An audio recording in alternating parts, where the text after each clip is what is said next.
Welcome to Business Incubator, where we interview some of the top experts in their industries to help you have the resources that you need during the times of crisis. I'm Halushka, and today I have Kayla Marie, and we're going to talk about building your confidence in resiliency. I'm super excited about this topic because the confidence is not something you're born with, it's something you create. So I'm excited to share some of the top strategies that Kayla is going to show you how to do. Coach Kayla Marie is a certified access bar practitioner, professional photographer, and a confidence and self-love coach for entrepreneurial women.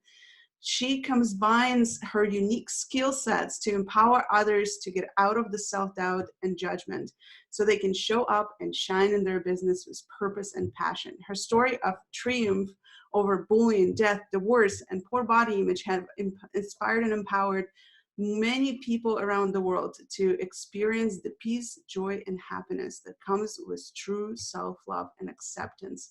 Welcome, Kayla. Thanks for having me, Kat. I'm super excited to talk about this. Yeah, me too, because, confidence is something that a lot of people mistaken for this trait that you're born with.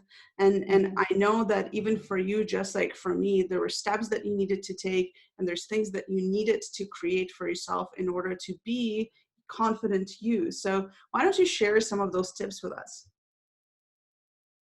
Yeah, well, it definitely is a process. It happens slowly but surely. And basically, you just do it.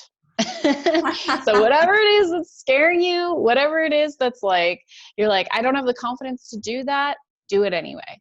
That's what builds your confidence. There's also a competence piece of it, right? So that's like, if you don't feel confident in something, like let's say public speaking, for example, gain some competence in it. So go take a class, go take a course, go take a boot camp, whatever it is, right? Get competent, but then you have to remember to go and implement the thing. You have to go and do it. Even if you're scared, even if you get a rash on your face and your chest like I do, sometimes you do it anyway. I love it. So you can find confidence in competence, or rather implement in the competence. That's fantastic. So you also mentioned this piece of resiliency, and I know a lot of entrepreneurs are struggling with that right now. With economies just being on the verge of crashing, and we're losing clients. We have to move the business online. There's so many pivots that need to happen in between. And on top of that, we're self-isolated. Some of us with like 6, 10 children. So how do you build resiliency, especially in a time of crisis where going out is not an option? Yeah, well, I would say the number one thing is up here, right? The stories that you're telling yourself up here, that this is happening for us and not to us, right? So there's always an opportunity.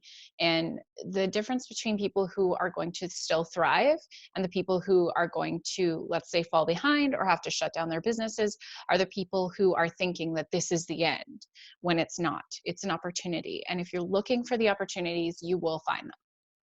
Yeah, and I agree, because that's how you ended up here, is by simply me posting online that I'm looking to interview some of the top experts and to create the resources for entrepreneurs to keep thriving. This is conversation I just had with Richard Canfield, and we talked about how a lot of people, they don't realize that this is the biggest opportunity in their business to finally spend the time and take their business online. So create something that's going to be evergreen and will never suffer again, so to say, right? Because once you build those resources, you can use them over and over and over again. So let's come back a little bit to confidence. I want to hear your story, because you mentioned several things like the bullying, death, divorce, poor body image. Like, those are a lot of things to go through. So how do you still stay confident after all of those struggles and hurdles that you had to overcome? Yeah, well, I'm not going to lie. During or through all these things, my confidence took a hit, right? It's not this, like, I think that people have this idea in their head that once you're confident, you stay there and you're just confident, or you're confident in every single area of your life. And that's just not the truth, right? So for example, I'm pretty confident going out dancing my butt off on the dance floor, or I'm pretty confident showing up in my business. Am I confident in cutting my roommate's hair? No, because I don't know how to do that.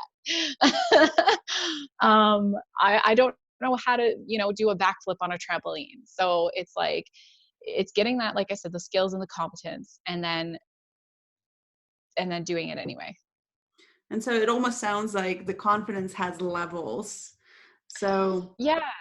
And there's different areas, right? Like the thing is too, that people think, like I said earlier, is that if you're confident, you're just confident. No, there's different areas of your life that you might be confident in, and that's okay, right? And then let's say, something does knock you down, like something what's happening right now with the economy.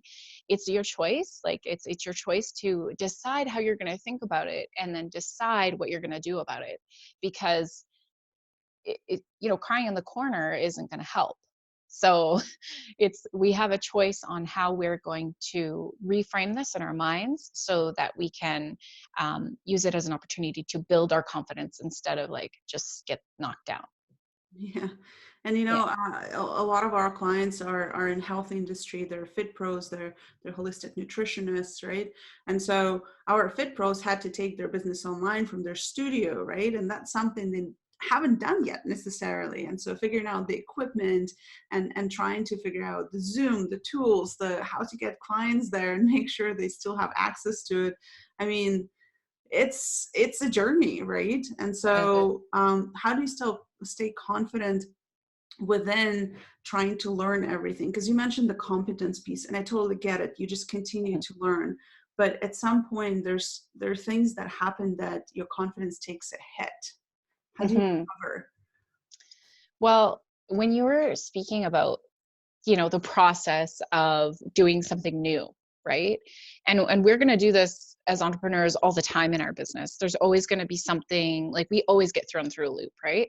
And in order to success or be successful, you have to learn how to do it anyway. Like I know I said that already, but it's really truly like there's this myth, I think too, that you're going to feel confident while you're doing something new.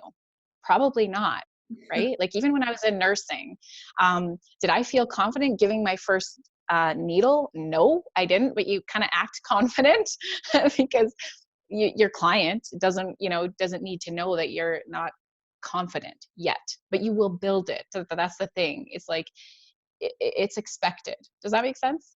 Yeah, yeah. Yeah. No, that's awesome. And I know you have very specific system that you use when it comes to helping your clients with the confidence. I believe it's like 8 steps. And I've been to one of your retreats; they were phenomenal. So can you share one of them with us? Oh, okay. So the very first one that I talk about, and that's like the biggest one, is stop judging yourself. I think that is the key piece that I could talk about for an entire day, which is people are addicted to judging themselves, where we think that it's okay. We have been taught to do it, and it's so ingrained in our society that we don't even notice. We don't even notice. Mhm. And there are ways to find out if you're judging yourself. Mainly the first way to realize if you're judging yourself or not is seeing how you feel. If you feel heavy and you feel crappy, you better check in with your thoughts. You better check in with the story that you're telling yourself, right? To build that self-awareness, to be like, oh, this is what's really going on. And let me just retell a different story that's actually going to be helpful, that's actually going to empower me in this situation. Yeah, I love it. So you wanna change your self judgment, create a new story. That's fantastic. And let's touch a point here, because I know with moving online, a lot of us are not used to the negative comments. Mm, And there's a lot of trolls out there, right? Who yeah, specifically make a point and posting something very negative on your post, on your video, pointing yeah. out something that you're doing or whatever it is, right? Do you have any tips for us on that? Yeah, I do. So someone else's judgment is just their opinion. It doesn't make it truth, right? So I always give the example of Taylor Swift. So some people love Taylor Swift and some people hate Taylor Swift, right? What's the truth? Doesn't really matter. She's out being a millionaire. Doesn't matter, right? Who cares? So that's the thing, is other people flinging their opinion at you is just a reflection of them. That's just showing where they're functioning from, and that's okay. The other thing is too, is to realize that you're not everyone's cup of tea. That's Mhm. okay. We can't be so narcissistic to think that everyone's going to like us, right? Like, it's kind of like I've heard you say before, Kat, when you walk into a room and you're speaking, automatically, is it 5% of the room is not going to like you just because? Yeah. Yeah. And we talk about it plenty, right? Is that as a speaker, as an entrepreneur, as an influencer, as an expert in your area, there's always going to be people who just don't resonate with what you're sharing. And that's okay. They're not the people you're trying to convince. You're Yeah, delivering value to everybody else. So that's a great point, Kayla. And I know you would like to give a gift to our audience. definitely. My gift of time.